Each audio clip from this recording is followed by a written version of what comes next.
Hi, guys, and welcome to the last presentation of video lectures this year. I know you guys are all devastated and probably want to watch them all summer. I am talking about the 1990s, specifically the era of Bill Clinton, and also a major change in the United States and the world, and that is the continued globalization of the world's economy. All right, so Clinton is what is known as a new Democrat. All right, and that's a really important key here. If you get anything, a short answer on Clinton. What that means is socially liberal, economically conservative. He was seen as being a very middle of the road conservative in terms of economic policy. And you'll see that from some of the results that he had in the 1990s, which was called the peace dividend. All right. The other interesting thing that happened in his first election is you had a third-party candidate, the most successful third-party candidate since Teddy Roosevelt, a gentleman by the name of Ross Perot, a billionaire running for office. Imagine that. And he was this anti-government, anti-Washington candidate, something that is going to still be seen in our politics even today. But this starts in the early 90s, and again, especially in 1992 election, you start seeing this trend. As you can see with the third-party candidate, Clinton won the Electoral College fairly comfortably during this time period, and he was running against an incumbent. All right. During his first term, a couple things that are out there. Number one, universal health care. This has been a continuing theme. This is not something new just in your lifetime. It actually wanted to go into effect during the Truman administration after World War II, which is when a lot of other countries in the world got universal health care. It actually goes as far back as President Wilson after World War I. He put his wife, Hillary Clinton, in charge of it. But it could not pass the Republican Congress in 1994. And obviously, we kind of get there with the Affordable Care Act in 2010, but we're still not a true universal health care. We still have people that are uninsured in this country. In terms of gays in the military, he had this very horrible policy, don't ask, don't tell. In other words, you couldn't be asked about your sexual orientation, but if you told, you could still be kicked out of the military. This was very unpopular, and it has been since repealed. A big one, it seems like, is the FLMA Act, which gives people time off without losing their job. If they have children, both males and females can take advantage of this. Unfortunately, in comparison to most other countries that give paid time off to have children, we are still seriously behind the rest of the world when it comes to time off for families. And then finally, a big thing with kind of a local connection, the Brady handgun bill. James Brady had been the spokesman for Ronald Reagan and was shot during Reagan's assassination attempt. Also, your local police chief, who just retired recently, was one of the guys that took a bullet for President Reagan. And Clinton got rid of handguns without a 5-day waiting period. Unfortunately, as you know today, all too often, now we have guns that are much worse than handguns that probably need to be taken out of circulation. All right, this led to the 1994, excuse the typo there, congressional elections, some of the most important congressional elections in recent history. There was a backlash. Again, this started with Ross Perot. There's this anti-government backlash, and a Republican congressman by the name of Newt Gingrich came up with this very simple plan of a contract with America. He basically made congressional elections kind of almost a national election. The Republicans took control of the House and the Senate combined for the first time since just post World War II. And this kind of started, and this own personal opinion, started this kind of lack of compromise between the two major parties in this country. Gingrich did not believe in compromise. He either believed in right or wrong. And this has led to obviously some problems with American politics. This is a takeoff of what happened with Nixon and Johnson and the breakdown in trust with government with the Vietnam War, and it just continued into the 1990s. You also had people forget about the Oklahoma City bombing in 1995, 169 dead. This was a case of domestic terrorism. A white supremacist, Timothy McVeigh, did this, and domestic terrorism has only gotten worse. There have been a lot more lives lost to domestic terrorism than foreign terrorism in this country. And then I mentioned to the Clinton's economic policies. You can see that Clinton actually had a budget surplus. Yes, a budget surplus for 3 straight years at the end of his term. And you can see he had a shrinking budget gap in the early parts of his term. He is the only president since Richard Nixon who had a balanced budget for 1 year that had a surplus and actually started paying down the national debt. As you can see, it went in the opposite direction and has been going in the wrong direction since the Clinton years. Some people call this the peace dividend after the end of the Cold War. All right, his foreign policy, there's not much there. The Cold War had ended, and what happened is a lot of things in foreign policy since the Cold War has been simmering tensions that exploded after the two superpowers were basically gone.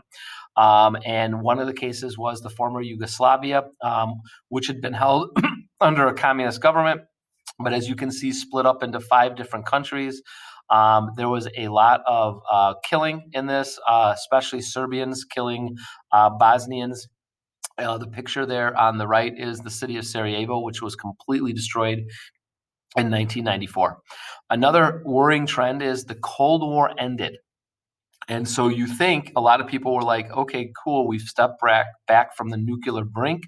However, India and Pakistan both get nuclear weapons in the 1990s. And more recently, North Korea has gotten nuclear weapons in the present. And this is probably at some level making the world more dangerous rather than less dangerous, although there are less overall nuclear warheads in the world than there were back in the highlights of the Cold War. All right, obviously, one of the things that always comes up with Bill Clinton, and if you get something on a test, especially a cartoon, there's a good chance it will be about impeachment. Obviously, impeachment has been in the news a lot recently also. This is, again, a beginning of every president since Clinton now. There's always been this threat like, we need to impeach them, we need to impeach them. And there's a very high bar to impeach a president. You have to actually break laws or break the laws of the Constitution. So unfortunately, some of these have been politically motivated. And you can see a cartoon there off to the side that kind of makes a commentary on impeachment from recent news back to the 1990s. All right. The world explodes in the 1990s, and the key to this should not be a surprise to you guys, is technology. You've got a ton of these new tech companies. It was called the tech boom of the 1990s.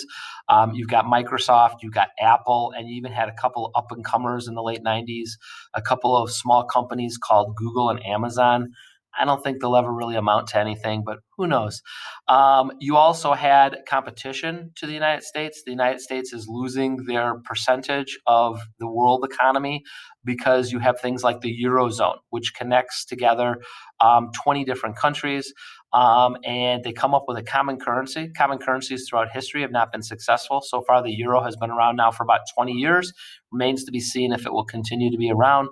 But more importantly, the Eurozone combined, which is mostly European countries, obviously, basically has a similar population to the United States, and the total GDP of the Eurozone matches the United States, which gives it a definite competitive edge against the United States in terms of working together as a single trade zone. Also wealth, because of technology and because of the peace dividend from the Cold War and the budget surpluses, exploded in the United States. That's that chart down at the bottom. The number of million-dollar households in this country exploded. You'll see it will go back down after the crash in 2000, but as you can see, it's been slowly on the rise up through 2008 when we had another economic crash. But that has continued to increase dramatically since the early 1990s. And this leads to a gigantic global economy. As you can see, obviously, and I don't have to tell you guys, the World Wide Web. By the way, that's what WWW stands for. I'm always amazed that so many people don't know that. Completely changes the way business is done. I remember the debates in the late 90s. People were like, well, this is just a fad. It's not really going to take off. And now you've obviously got companies like Amazon where, many people completely do their shopping on Amazon and don't go to stores, especially with the pandemic going on right now. You still have the power of the G8, which are the countries represented up there at the top. They still represent 66% of the total economy in the world. However, in 2000, you start to see that challenged by what were known as the BRICS countries. Notice that Russia is put into both categories. They're part of the G8. They've actually been kicked out recently. It's now the G7. And the BRICS countries are considered to be the up and coming. The one that obviously pays attention to is China. And China has now regained its rank as the second largest economy in the world, only to the United States. And some people say that it will pass us in total within the next 10 years. However, it won't be a per capita total, it will be an overall total. You've got these major, powerful international organizations that were created in the 1990s, the World Trade Organization, which was to look over global trade, and the International Monetary Fund. Again, I don't have to tell you guys, it's a very smaller world today with technology. And I'm always surprised how many of you don't even know because you guys grew up with these. But iPhones have only been around since 2008. It's a very short time frame in which iPhones have been out, and this concept that we kind of carry a Library of Alexandria in our pocket everywhere we go. All right, and finally, we've got what did the country look like in 2000? All right, what does America look like? And again, we should look at what it looks like today in 2021. But this year, I think that the course is going to end in 2001.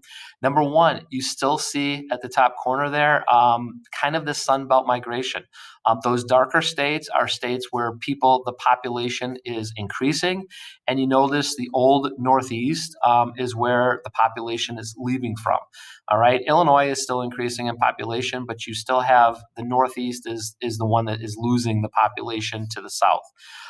You also have what is called the graying of America. This is an important concept, especially for you guys, because of what it will mean for policy, especially things like Social Security. The baby boom generation are retiring. The number of people over the age of 65 is increasing dramatically. And they believe that at some point in the near future, there'll be needed to be two American workers. There'll be two retired workers for every one American worker that is currently working. And that's a trend that could cause problems. Japan has had issues with this problem. At the same time, you can see that in order to offset the natural decline in population in the United States, immigration has kind of taken its place. You can see in the 1990s, immigration hit its peak during the third wave. It has tailed off after the 1990s, but we are still at the end of what is still the third wave of immigration. And as you can see, the major wave here is Mexico, Asia, and other Latin American countries. Some people, and I think you're seeing the backlash to this right now, the nativist backlash to this, whereas in some states, minorities combined are the majority of the population. California is a perfect example of this now. So you also see a disturbing trend of a rise in children not living in two-parent homes. Divorce actually went down in the 1990s. It hit its high in the mid-80s. But unfortunately, children living in a single-parent home continue to rise. Home ownership exploded in the 1990s, hitting a peak in 2005, but has crashed since 2005, as you can see from the chart. However, real GDP per capita wealth has increased tremendously since the 1990s. Unfortunately, when you do per capita, you're also taking into the very rich, which can skew those averages, as you can see here, because that bottom chart there can show you 50% of all Americans own barely 1% of the wealth. And as you can see, those top two, 10% of all Americans own over 55% of all the wealth. You guys live in a very wealthy area. And many of your families are probably in that top 10%, but you have to realize there's many parts of this country that are part of that very small red sliver down there at the bottom of that graph. And then most importantly, guys, is the importance of college. College attendance exploded. College degrees exploded this time. And you can see there's a reason. Unemployment, every time unemployment goes up, it's non-college graduates that get hit the hardest by unemployment. You can see over time the constant dollars that college graduates will continually go up, whereas high school graduates only will tail off. And then most importantly, you can see throughout their career, college graduates have a much better method of earning money than do high school graduates. It still pays to go to college, even with the cost of college. One thing that I would point out for women is notice the gap between female college graduates and male college graduates. Girls, that's a fight that you should and must continue to fight during your lifetimes. All right. So that's kind of a snapshot of the United States in 2000. And it's been a pleasure doing these video lectures, but I can't wait for live again. Take care, guys.